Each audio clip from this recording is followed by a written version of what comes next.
Andy Murray celebrates winning the Wimbledon men's singles final on October 7, 2016. Andrew Couldridge. Action images via Reuters. Thank you for signing up. For more from The Nation, check out our latest issue. Thank you for signing up. For more from The Nation, check out our latest issue. In 2013, Andy Murray achieved legendary, never-have-to-buy-a-pint-in-a-pub-again status when he walked into the All England Lawn Tennis and Croquet Club and won Wimbledon, becoming the first tennis player from the UK to triumph in the tournament since 1936. He has had a hell of a career, a former world number one, a three-time Grand Slam champion and two-time Olympic gold medalist, carving out a place for himself in an era dominated by three of the greatest players to ever live: Roger Federer, Rafael Nadal, and Novak Djokovic. Ad policy. On January 11, the 31-year-old Murray made it official and announced that his career was coming to an end because of the chronic hip pain that's been plaguing him for several years. He made the announcement while breaking down in tears at a press conference before the upcoming Australian Open. Murray's hope is to retire after Wimbledon, but isn't sure if his body will even let him make it until the summer. "I'm not feeling good. I've been struggling for a long time," he said. "Been in a lot of pain for 20 months now. Pretty much done everything I could to make my hip feel better. Wimbledon is where I would like to stop playing, but I'm not certain I'll be able to do that. I'm not certain I can play through the pain for another 4 or 5 months. Murray, who in 2 years has dropped from number 1 in the world to 230, as his injury has worsened, spoke of his inability to do the most mundane tasks, let alone play Grand Slam tennis. "There's little things like day-to-day which are also a struggle.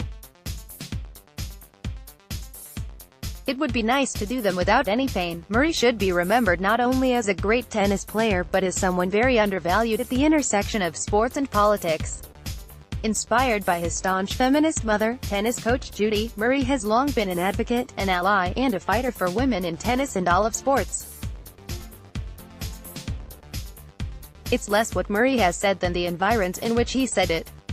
Tennis is a very crusty, antediluvian, sexist world, which is what has made it so bracing for a player of Murray's caliber to relentlessly fight against the erasure and invisibility that often cloaks the women's game. Some of these gestures have been small, made all the more remarkable for their rarity. For example, when asked by a journalist how it felt to see Sam Querrey to become the first U.S. player to reach a major semifinal since 2009, Murray cut him off and clarified with male player.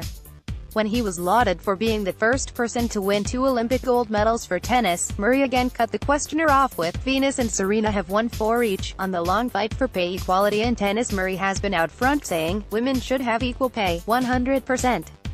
I think it will happen one day. The crowds are coming to watch the women as well." He has fought this erasure as well by fighting to get more women to play on Wimbledon's center court, saying, "They need to maybe find a way of allowing for an equal split of the men's and women's matches across the tournament rather than just looking at one day." But perhaps the place where Murray's deeds matched his words most sharply was his hiring of former pro Amelie Mauresmo as a coach. He credits Mauresmo with changing his game and turning his career around and has gone on the attack against the number of people who attacked Mauresmo for having the gall to coach male players. He said, "I didn't realize that Amelie would find herself up against such criticism and prejudice.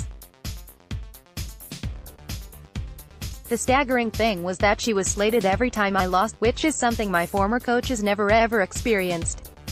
It wasn't right. Have I become a feminist? Well, if being a feminist is about fighting so that a woman is treated like a man, then yes, I suppose I have." He has then worked to increase coaching opportunities, saying, "I've actually become very passionate about getting more women in sport, giving women more opportunities. It's quite amazing how few female coaches there are across any sport." No one less than Billie Jean King took to Twitter to write, "You are a champion on and off the court. So sorry you cannot retire on your own terms, but remember to look to the future. Your greatest impact on the world may be yet to come. Your voice for equality will inspire future generations.